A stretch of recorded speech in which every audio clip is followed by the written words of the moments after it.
Hello, beautiful people. We're here today at Crystal Garden Estate, and I'm your favorite host, Nancy Marvelous. And I have amazing guests with me. By my right, I have.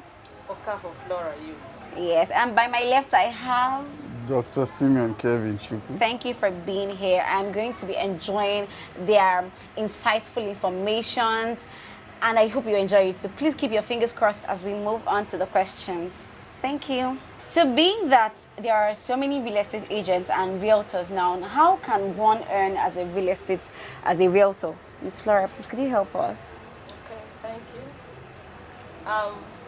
One can earn as a realtor in real estate companies through incentives or commission.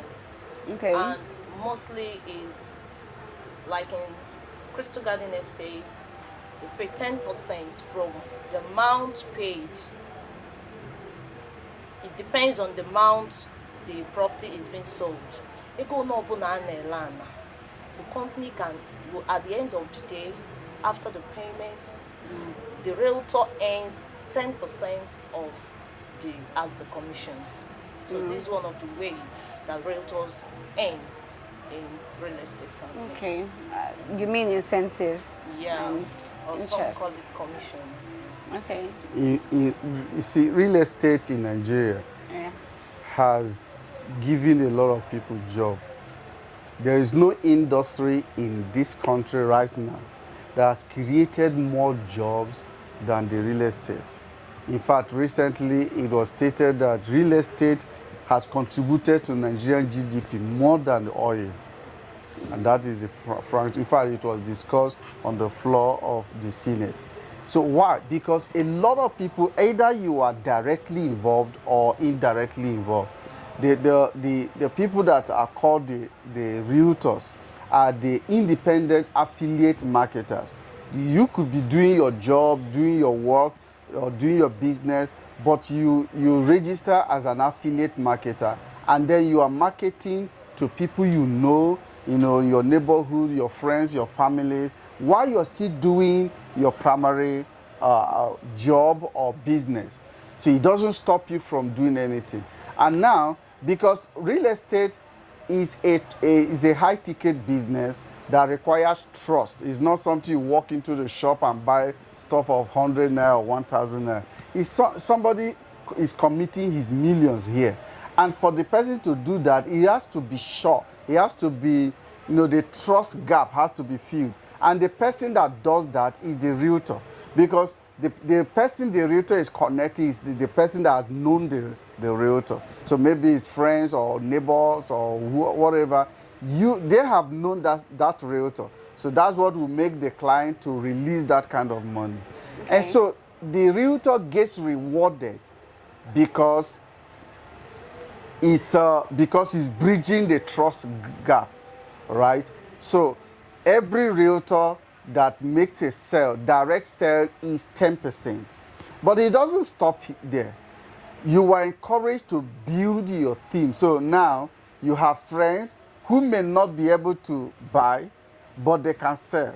Because there are two ways to earn in real estate. Is either you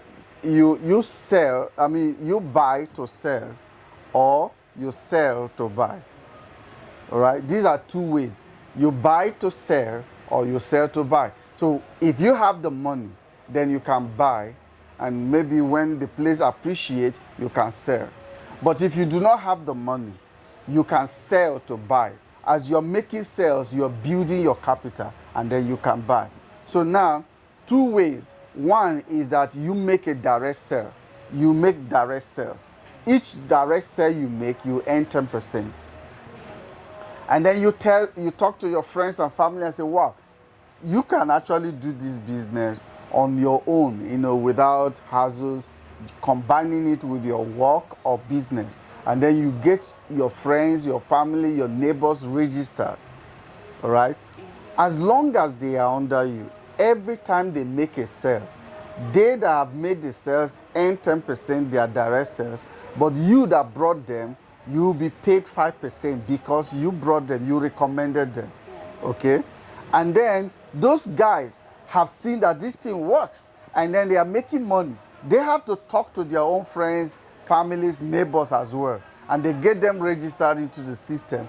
Every time they make sales, the ones that brought them will earn 5%, and you will earn 3%. So how it works is direct sale is 10%, first generation sale is 5%, and second generation sale is 3%.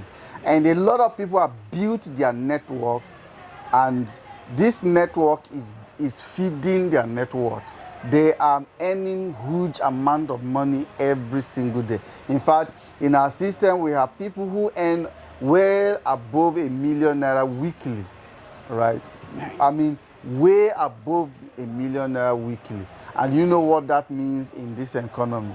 Somebody is earning above 5 million monthly. That's huge. So you don't need, you can, a lot of people have taken it as their primary business. And they are hustling and making contact every day. And that's huge. All right. So thank you very much, Mr. Simeon. Moving on, knowing that, okay, I would say I perceive success as the moments in between the moments while we're growing, the time for consistency. Are there mindset shifts that can help a realtor succeed? Like, what are the biggest mindset shifts that can help a realtor succeed? Okay, first thing a realtor need to do is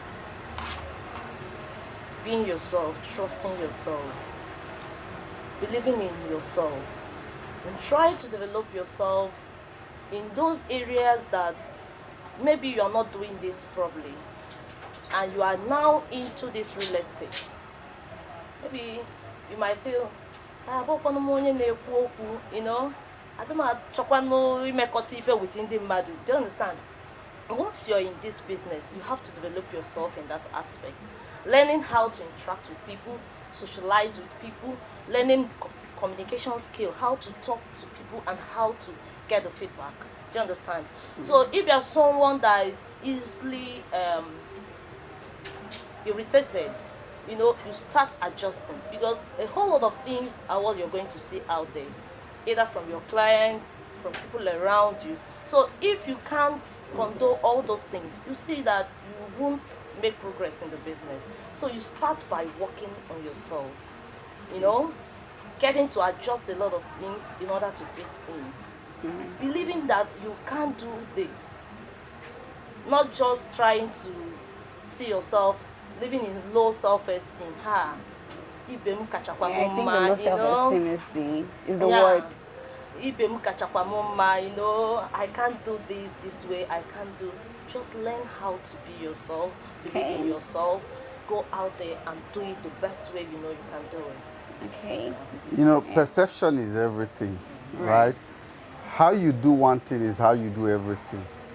And that perception is how you perceive yourself is what will determine how others will perceive you. If you perceive yourself as incapable, then you are incapable. If you perceive yourself to be unable, then you are unable. So if you say you can't, then it's a self-fulfilling prophecy. You can't.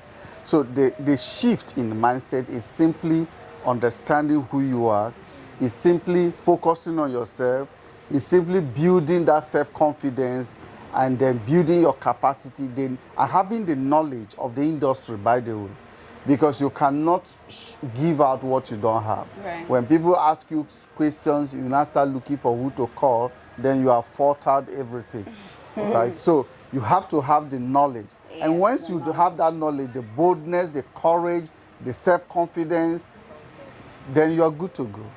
So Flora helped us learn that about esteem, and Dr. Simeon is talking about, you know, perception, the perception we see ourselves from, and having knowledge, being knowledgeable about these things you want to speak to people about. So it's okay to be knowledgeable, and it's okay still to have self-esteem. Thank you very much, Mrs. Flora. All right, moving on. I'd like to know, I know there are tough times in a real estate agent's life or in some of the realtors' lives. What can help a realtor stay motivated during tough times? I mean, this question can go to anybody. See, tough time, for me, life is tough. Okay. There is no soft life, okay? Every time in life is tough. There is no soft life. What people call soft life is because somebody somebody somewhere has faced that toughness and conquered it, right? But life is tough, and the earlier we understand it, the better. So because of that, you just see that life is difficult, life is tough. So that will help you to develop the tough mindset that is required to face life and conquer. Whereas you are in your corner and bemoaning situations that befall you, there are people who have faced even worse situations and they overcame. Okay. All right? So you just need to build that mental capacity to be able to confront anything in life. And I usually tell people that until you confront, you cannot be in front. You should be able to, you should be ready to confront and then to make your way to the front. So develop the mental capacity. You see, the training that the soldiers undergo, sometimes I wish I could even go do such training.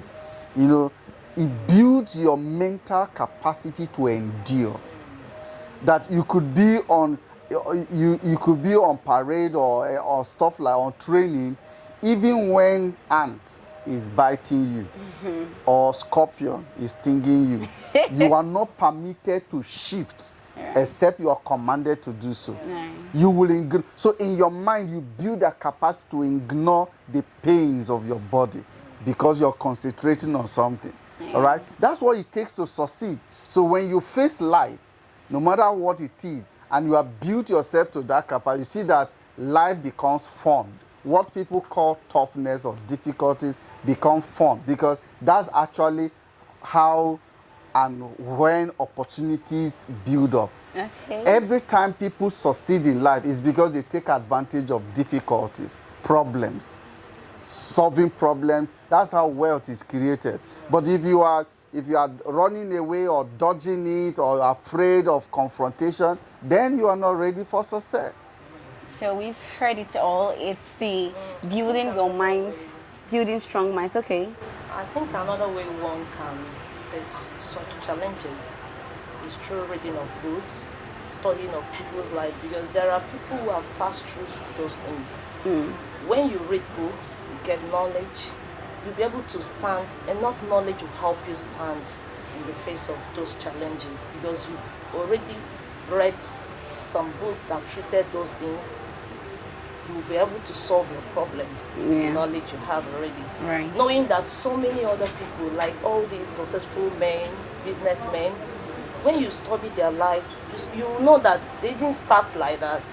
Okay. There were years of challenges. Yeah. So through them, researches, going for trainings, just like Olga said, and so many other things will help you get enough knowledge that will help you stay stable in those challenging times. All right, so we know that AI is in trend now. AI is doing well. AI is talk of the town. Technology is taking over. How can marketers leverage AI effectively? Yeah, like you said, AI is the talk of the moment. Yeah. And the best way to succeed in life is to identify trends and take advantage of it. So recently we heard that the President of America, Donald Trump, in his second day of office, signed a bill about $500 billion for the development of AI. That's to tell you that big thing is coming, and in fact is already here. Elon Musk has been doing his best all this while, developing all kinds of stuff. So I think he's been rated to be the best technologist alive right now. So now, how would marketers take advantage of all this? You can use AI to automate, because the issue is how do we trap these things to be able to be relevant in our own area of operations or specialties. So now, when we talk about AI, maybe automobile AI or stuff like that, I'm like, how is it going to affect me? But now, as a marketer or a realtor, I can use AI softwares to automate responses of my WhatsApp. Okay, I set the sequences, the questions that people could ask, and then the responses, because AI is simply artificial intelligence. So the intelligence that could be brought to bear in a particular situation, you automate it. So now it responds artificially as though you are the one there. So rather than just every time somebody chats you, you go respond. You now use AI to automate your responses. Okay. So somebody asks a question, there's a response, and as that response is as though you are the one. You could even use voice or text as though you are the one, but it is all automated, and that automation follows the sequences of questions and answers that people could ask. And so when you do that, then this thing runs on their own, giving you the leverage to attend to some other issues. Even to the point of closing a cell, you can use this sequence. So Wow. if you are interested in it, you can reach out to us. We'll get you helped and in setting up your systems in that form. So Wow. you make money. Wow, that's exciting and that's fascinating. We also know that storytelling, same way AI is in trend, I know storytelling can help too. I know in the old times, they told stories, so how can storytelling enhance marketing efforts for realtors and, Wow, the just like financial I said sector? earlier, through reading of books, you can get to know about people and how they make success in their businesses. So through storytelling, people can tell you their experiences. Wow, People, experiences. people can tell you how they were able to make it to that level. By so doing, you're learning as well. Right. So it helps one to get knowledge Yeah. how to run the business. Right. So you're with us that AI and storytelling would enhance how Your to your selling skills, skills. Yeah. your marketing strategies, and all of that. So, lastly, I would like us to know the effective ways to help build our brand, like a strong brand presence. Yeah, these days, if you are not online, you are not in business. Okay. So it means that you have to be consistently promoting your brand on social media. The internet now has become a global village. So consistently promote your brand, that the brand that you represent. Insist that every single day, you are in the face of people. You're talking about what you believe in, what you're doing. That's how people get to know you.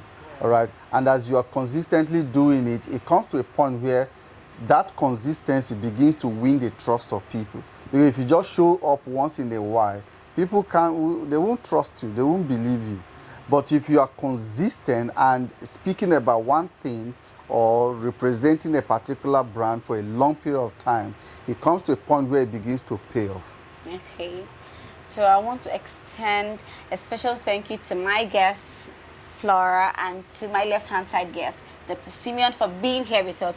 And I won't fail to appreciate you for staying with us in this session. Thank you for being with us today. Thank you for staying with us. Please, for more information, please call the numbers on the screen. And do not forget to follow our social media handles. Thank you.